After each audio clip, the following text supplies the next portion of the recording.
Good evening সকলোকে mini ব্লগটোলৈ স্বাগতম জনাইছোঁ। আজি এখন বিয়া খাবলৈ আহিছোঁ এগৰাকী বান্ধৱীৰ, আৰু এয়া হৈছে বান্ধৱীগৰাকী। আমি এইচএছ আৰু কলেজ একেখন কলেজতে পঢ়িছোঁ। ধুনীয়া লাগিছে নহয়নে কইনাজনী?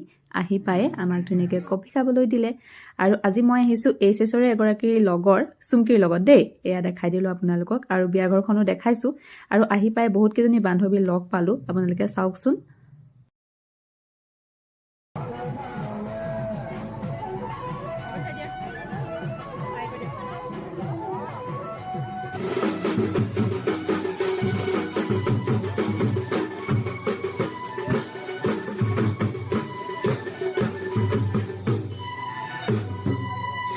আৰু এইচএছৰ বহুত কেইজনী লগৰ ছোৱালী 6-7 বছৰ পিছত লগ পাই বহুত বেছি ভাল লাগিল। সেয়েহে দুকপিমান ফটো ইয়াতে সাঁচি ৰাখিলোঁ, আৰু একেবাৰে শেষত বিয়াৰ খানা খালোঁ আৰু কইনাক বিদায় দি ঘৰ আহিলোঁ। আৰু আজি মিনি ব্লগটো ইমানতে সামৰিছোঁ।